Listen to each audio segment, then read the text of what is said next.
नमस्कार विद्यार्थी मित्रांनो, डॉक्टर सुशील स्पॉटलाइट या आपल्या यूट्यूब चॅनलवर तुमचं सर्वांचं स्वागत आहे. हे आपलं टेलिग्राम चॅनल आहे. याच नावाचा फेसबुकवर डॉक्टर सुशील स्पॉटलाइट ग्रुपही आहे.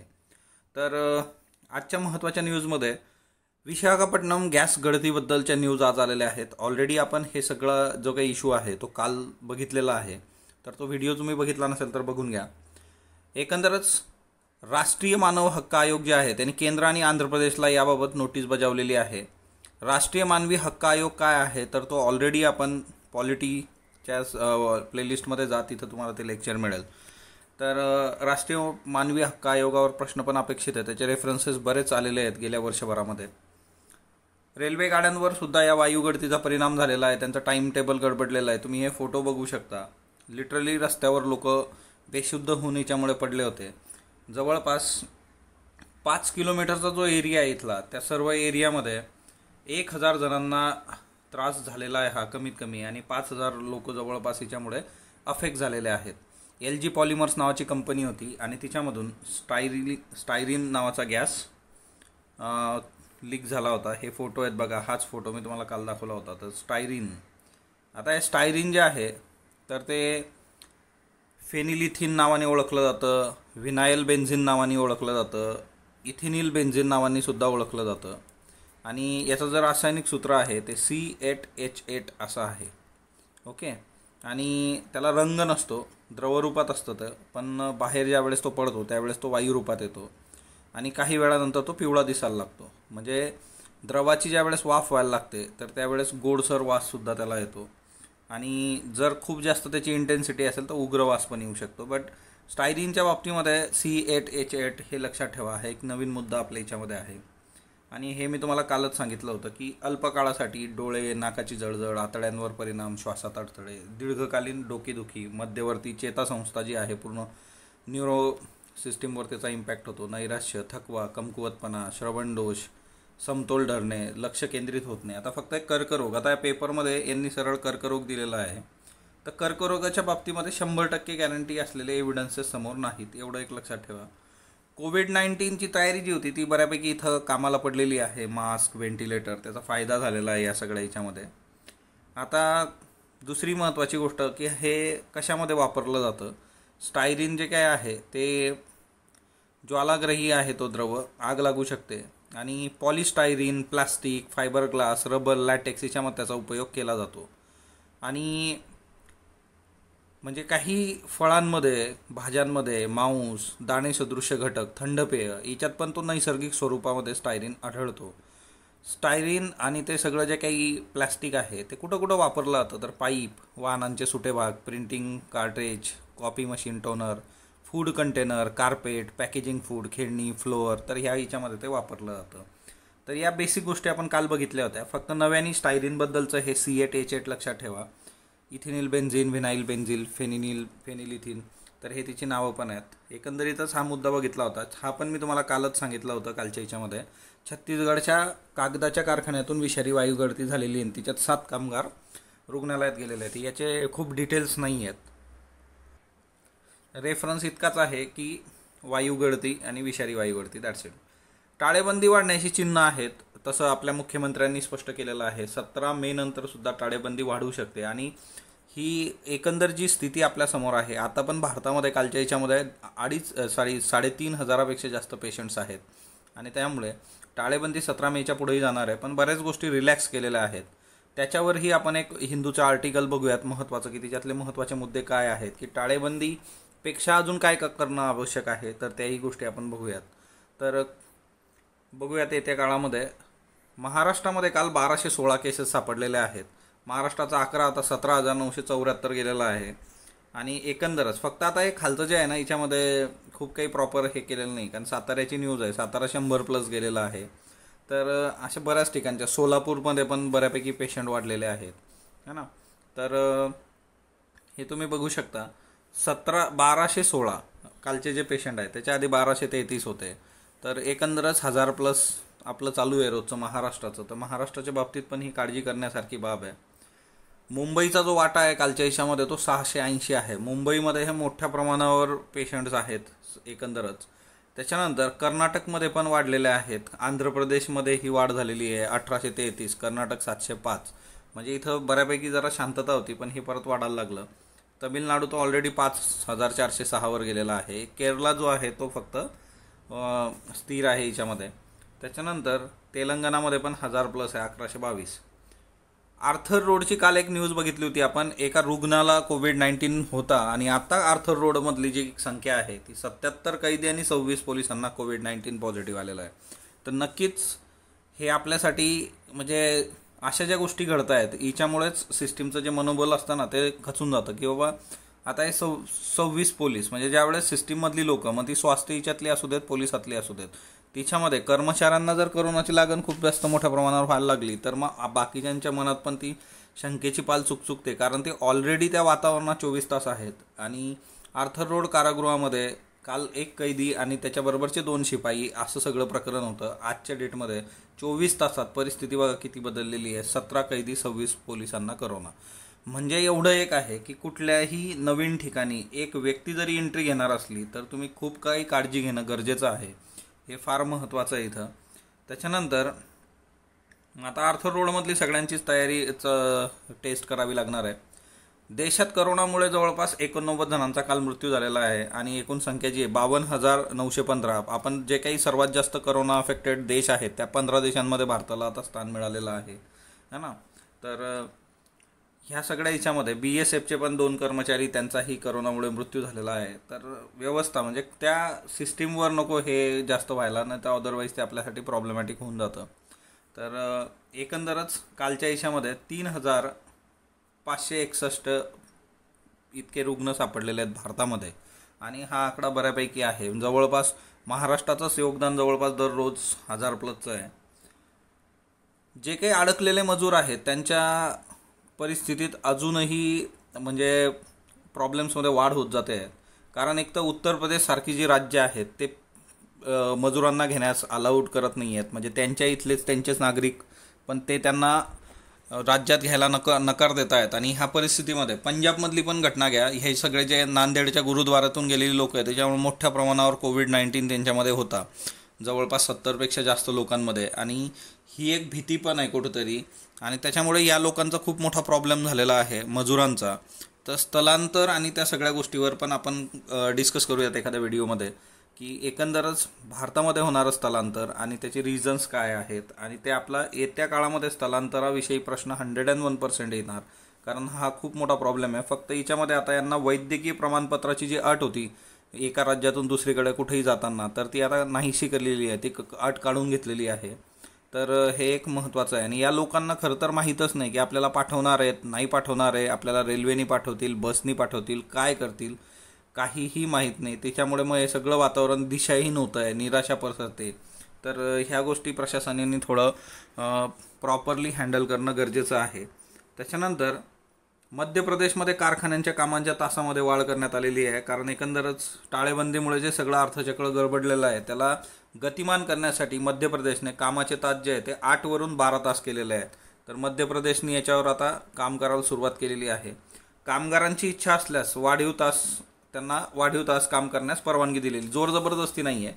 आणि त्यांना या जास्तीच्या कामाबद्दल वाढीव मोबदला सुद्धा मिळणार आहे. आणि मध्य प्रदेशचे जे मुख्यमंत्री शिवराज सिंग चौहान ना 1 मॅन आर्मी म्हणून काम करतायत ते ना, मंत्रिमंडळ वगैरे नाहीच आहे. आणि ह्या सगळ्या याच्यात त्यांनी कामगार कायद्यात व्यापक बदल करताना ही घोषणा केलेली आहे. आता बदल जे आहे ते कामगाराभिमुख आणि गुंतवणुकीला पोषक आहेत असंही त्यांनी म्हटलेलं आहे. सो जोर जबरदस्ती नाही आहे, तुम्हाला जास्तीचं काम करायचं तुम्ही करू शकता. गरिबांसाठी पंतप्रधान गरीब कल्याण अन्न योजना ही जी योजना आहे, तर केंद्र सरकारने हा एक महत्त्वाचा निर्णय घेतलेला आहे. ज्याच्यामध्ये बाधित झालेल्या देशभरातल्या कुटुंबांना मोफत धान्य पुरवठा करण्याचा केंद्र सरकारने याच्यात निर्णय घेतलेला आहे. पंतप्रधान गरीब अन्न योजना याच्यामध्ये करोनाच्या महासाथीमुळे अन्न तुटवडा होऊ शकतो आणि हे वर्ल्ड फूड प्रोग्रामनी पण आपल्याला सांगितलेलं आहे. याचा व्हिडिओ तुम्ही बघितला नसेल तर बघून घ्या. आणि सरकारने कुटुंबांसाठी 3 महिन्यांचं धान्य पुरवण्याचं ठरवलेलं आहे. 3 महिने फ्रीमध्ये दिलं जाईल 80 कोटी लोकांना, म्हणजे जवळपास 2/3 आपली जी लोकसंख्या आहे त्या लोकांना हे सगळं मिळणार आहे. आणि त्याच्यानंतर सध्या जे काही धान्य मिळतं आहे त्याच्या दुप्पट धान्य पुढील 3 महिने त्यांना देण्यात येणार आहे आणि हे मोफत असणार आहे आता या योजनेअंतर्गत जवळपास गरीब कुटुंबांना 120 लाख मेट्रिक टन धान्य वितरित होणार आहे. फूड कॉर्पोरेशन ऑफ इंडियाचा पण व्हिडिओ तुम्ही बघितला असेल तर बघून घ्या, तो गरजेचा आहे. कारण एकंदरीतच ह्या सगळ्या याच्याशी फूड कॉर्पोरेशन ऑफ इंडिया पण रिलेटेड आहे. आणि राष्ट्रीय अन्न सुरक्षा अधिनियम जे आहे त्याच्यानुसार एप्रिल, मे आणि जून 2020मध्ये मिळणाऱ्या धान्याच्या दुप्पट धान्य पुढचे 3 महिने त्यांना मिळेल. त्याच्यानंतर अंत्योदय अन्न योजना जी आहे त्याच्या लाभधारकांना सुद्धा नियमित धान्याबरोबर 5 किलो जास्तीचं धान्य मिळणार आहे. तर हे पण MCQ साठी लक्षात ठेवा असे मुद्दे. अंत्योदयवाल्यांना रेग्युलर बरोबर 5 किलो मोफत मिळेल. ओके. तर आता सगळ्यात महत्त्वाचं म्हणजे की या सर्व गोष्टींसाठी की धान्याची वाहतूक, धान्याची साठवणूक, वितरण याच्यासाठी सरकारला 46,000 कोटी रुपयांचा खर्च येणार आहे ना. आणि सरकार करेल तो खर्च. साथ नियंत्रण प्रारूपाची गरज आहे. म्हणजे आता ह्या लेखामध्ये त्यांनी एक्सप्लेन केलेलं आहे की महाराष्ट्राचा आलेख जो आहे तो चढता आहे. केरळमध्ये पहिल्यांदा पेशंट सापडलेत, पण केरळमधली जी परिस्थिती ती आटोक्यात आली. कम्युनिटी ट्रान्समिशनवर केरळने कशा पद्धतीने काम केलेलं आहे तर आपण हे समजून घेणं गरजेचं आहे की जसं पुणे असेल, मुंबई असेल, महाराष्ट्रात मोठ्या प्रमाणावर पेशंट्स वाढत आहेत. याची नेमकं कारणं काय आहेत? फक्त लोकसंख्या डेन्सिटी आहे का? मग हिच्यामध्ये सांगलीचा पण विचार आहे, इस्लामपूर, की आधी खूप पेशंट्स वाढलेत पण नंतर आपल्याला तसं दिसत नाही आहे तिथं, हा ना. तर ह्या गोष्टींचा आपण खूप महत्त्वाच्या याच्यात म्हणजे विचार केला पाहिजे. हॉटस्पॉट आपल्याकडे वाढत आहेत. सुरुवातीला फक्त मुंबई उपनगर, ठाणे, पुणे एवढं होतं, पण आताच्या हिशामध्ये बाकीच्या ठिकाणी पण मोठ्या प्रमाणावर जसं सांगली, अहमदनगर, नाशिक, नागपूर, मालेगाव, औरंगाबाद, बुलढाणा तर ह्या ठिकाणी पण एक हॉटस्पॉट्स आहेत. आणि मग महाराष्ट्रात असं का होतं आहे तर याच्यावर काम करणं गरजेचं आहे. बदलता मृत्यूदर जो आहे की महाराष्ट्राचा जो काही मृत्यूदर आहे सगळा कोविड-19चा, त्याच्यावर पण म्हणजे कुठल्या वयातली लोक आणि ते सगळं म्हणजे प्रत्येक गोष्टीचं प्रॉपर ॲनालिसिस करणं फार इथं गरजेचं आहे. असं ह्या आशियाचं हे आहे की महाराष्ट्रात असं का होतं आहे बाबा. त्याच्यानंतर सिविक हॉस्पिटल्स, आता ते आर्थरायटिसचं एक मेडिसिन आहे की जे कोविड-19च्या पेशंटवर वापरलं जातं आहे. हे ॲक्च्युली आता हे टोसिलिझुमाब नावाचं आहे. आता याच्यामध्ये जे आहे रो ॲक्टिव्मा 20 mg/ml, तर हे आर्थरायटिसमध्ये वापरलं जातं आणि सोरायसिसमध्ये वापरलं जातं. सोरायसिस हा एक त्वचेचा विकार आहे आणि याच्यामुळे खूप चांगले रिझल्ट्स मिळत आहेत असं डॉक्टरचं म्हणणं आहे. ऑक्सिजनची जी लेवल आहे, ऑक्सिजन सॅच्युरेशन जे आहे कोविड-19च्या पेशंट्समध्ये ते याच्यामुळे खूप चांगल्या पद्धतीने सुधारलेलं आहे. तिच्यामुळे टोसिलिझुमाब नावाचं हे जे मेडिसिन आहे तर हे महत्त्वाचं आहे आपल्यासाठी आणि याचा वापर आता केला जातो आहे बऱ्याच ठिकाणी, हा ना. तर रेडिओलॉजिकल रिझल्ट्स आणि ऑक्सिजन सॅच्युरेशन या दोन्हीही गोष्टी पेशंट्समध्ये याच्यातून पॉझिटिव्ह दिसत आहेत. तर बघूयात येत्या काळामध्ये याचे अजून रिझल्ट आणि हे कितीपत योग्य ठरतं आहे वापरणं. वंदे भारत मिशन, मी तुम्हाला प्रश्न विचारला होता, काल सांगितलं होतं नाही, प्रश्न मी आज विचारणार आहे याच्यावर तुम्हाला. बट असं वंदे भारत मिशन जे आहे तर बाहेरच्या देशात जे अडकलेले भारतीय लोक आहेत त्यांना काढण्यासाठीचं हे वंदे भारत मिशन आहे. आणि पहिल्यांदाच नॉन रेसिडेंट केरळमधली जी लोक आहे अबुधाबीमधून, तर ती 179 लोक आपण घेऊन आलेलो आहे. जगाच्या कानाकोपऱ्यात जिथं जिथं भारतीय लोक अडकलेले आहेत कोविड-19मुळे त्यांना भारतात आणणारं मिशन म्हणजे वंदे भारत मिशन, ते लक्षात ठेवा. आता याच्यामध्ये एक महत्त्वाचा मुद्दा आहे स्लो बट स्टेडी. आता फक्त टाळेबंदी किंवा लॉकडाऊन हे सक्सेसफुल नाही होणार, तर त्याच्याबरोबर तुम्हाला 2 गोष्टी करायच्या आहे. मोर टेस्टिंग आणि आयसोलेशन इन्फेक्टेड पीपल. ह्या 2 गोष्टी स्प्रेड जो आहे तो स्लो करू शकतात असं ह्या आर्टिकलचं एकंदरच म्हणजे तिच्यामधून जे काही क्रक्स आहे तो बाहेर येतो. एकंदरच ज्या काही पेशंटची संख्या आहे तिच्यामध्ये भारत आता टॉप 15 देशांमध्ये आहे. Highest number of people infected by novel corona virus. तर 15 देशांमध्ये आपण आलेलो आहे टॉपच्या.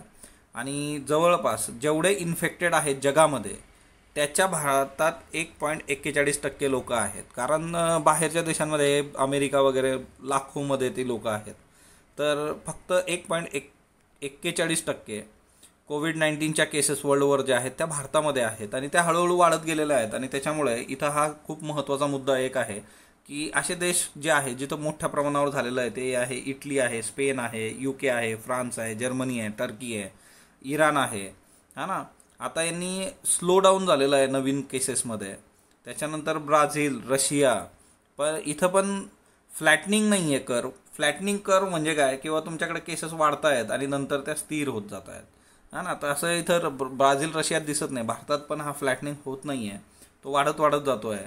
मग हिच्यामध्ये आपण काय केलं पाहिजे, तर हिच्यामध्ये सगळ्यात महत्त्वाची गोष्ट आहे की लॉकडाऊन तर आपण केलं आहे भारतामध्ये. अदर दॅन लॉकडाऊन गोष्टी कुठल्या करायला पाहिजे आपण, तर त्या दोन आहेत की टेस्टिंग खूप प्रॉपर करणं आणि आयसोलेशन करणं. आणि याच्यासाठी की कुठलं आपल्या समोर आहे, तर साऊथ कोरिया. साऊथ कोरिया आपल्यासाठी खूप महत्त्वाचं आहे. साऊथ कोरियाच्या याच्यामध्ये केसेस कशा मॅनेज केल्या त्यांनी, याच्या संबंधीची केस 31 नावाचा मी व्हिडिओ बनवला होता, केस 31. तर तो तुम्ही नक्की बघा. साऊथ कोरियामधली ती केस होती आणि त्यांनी कशा पद्धतीने वर्क केलेलं आहे.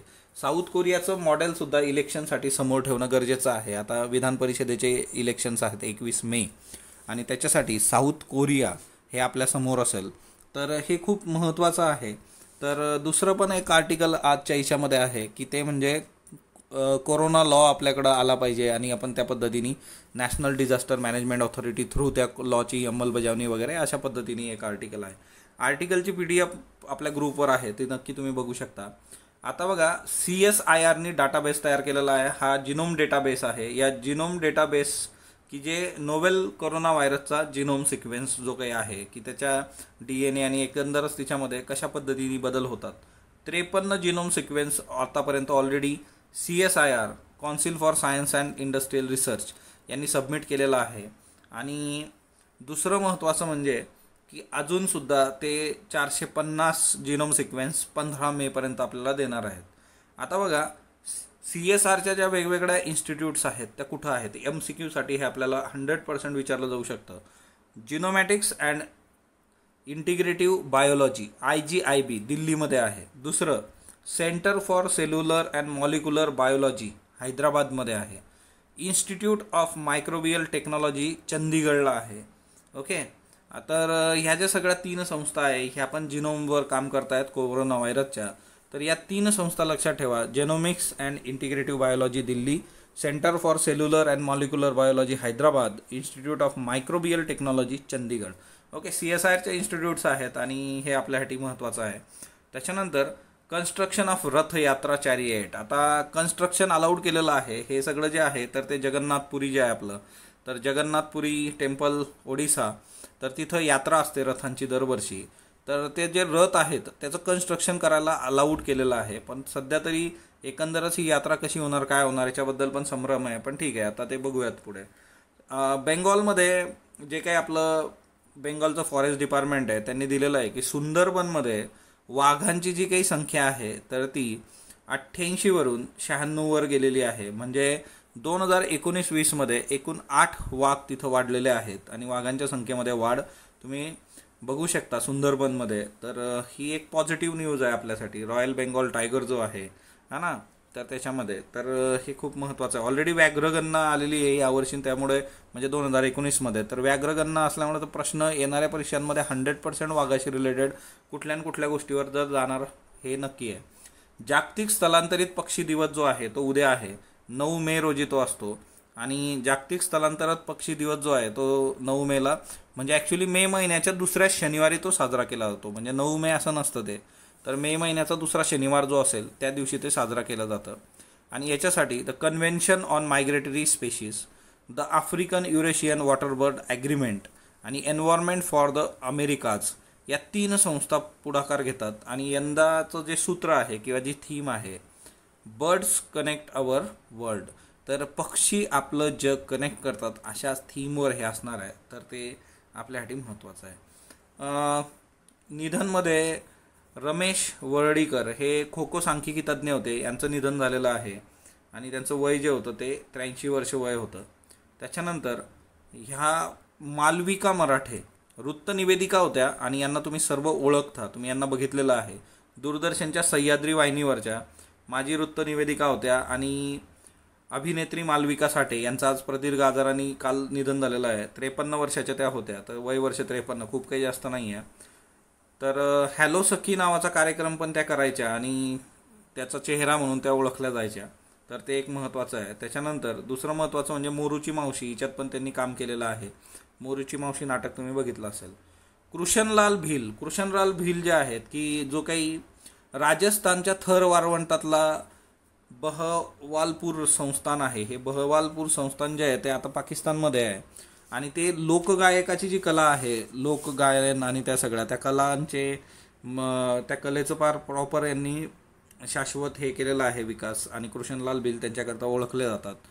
त्यांचा बाहेरच्या देशांमध्येही कार्यक्रम व्हायचे, जर्मनी, नॉर्वे, दुबई. लाहोरचा लोकमेला जो असतो त्याच्यात दरवर्षी त्यांच्या पथकाची हजेरी होती. आता खरं तर हिच्यामध्ये जे आहे की राजस्थानी गायकांच्या पथकामध्ये स्त्रिया नसतात, परंतु यांनी त्यांच्या पत्नीलाही तिच्यामध्ये एक मानाचं स्थान दिलं होतं. त्याच्यामुळे पण ह्यांचं एक वेगळं वैशिष्ट्य आहे कृष्णलाल भिल. ओके, तर ही जागतिक स्तरावरची व्यक्ती आहे, म्हणजे पाकिस्तानची जरी असली तरी सांस्कृतिक हिच्यामध्ये. तर टोमन हे जे नवचलन आहे ते इराणचं टोम हे आहे चलन. त्याच्यानंतर पुलित्झर पुरस्काराची सुरुवात 1917 मध्ये झाली. दरवर्षी 21 पुरस्कार. आणि पुलित्झर पुरस्कार कोलंबिया विद्यापीठ देतं. 3ही स्टेटमेंट बिनचूक आहेत.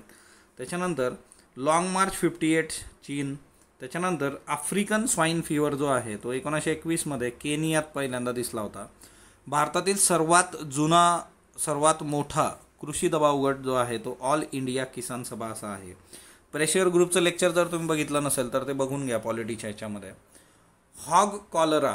तर हॉग कॉलरा हा डुकरांसंबंधीचा आजार कोणत्या राज्यात आढळून आलेला आहे? आसाम, मणिपूर, मेघालय, नागालँड. टोमॅटोशी संबंधित विषाणू ओळखा. मोझॅक, तिरंगा, स्पॉटेड विल्ट व्हायरस, पिवळा लिफकल, अबक फक्त अ. भारत जैवविविधता पुरस्कारांची सुरुवात कधीपासून झाली? 2000, 2003, 2004, 2012. वंदे भारत मिशन याचा उद्देश काय आहे? परदेशात अडकलेल्या भारतीयांना स्वदेशी आणणे, हायस्पीड रेल्वेचा निर्माण करणे, मेड इन इंडियाला परदेशात स्थान मिळवून देणे, कोविड-19चा नायनाट करणे. इनर लाईन परमिट नसलेलं राज्य ओळखा. मणिपूर, मेघालय, मिझोराम, नागालँड. तर याची उत्तर तुम्ही मला कमेंट बॉक्समध्ये देणार आहात. स्पॉटलाईटला तुम्ही जो प्रतिसाद देता त्याबद्दल मी आपला आभारी आहे. स्पॉटलाईटला लाईक करा, शेअर करा, सबस्क्राईब करा. धन्यवाद विद्यार्थी मित्रांनो.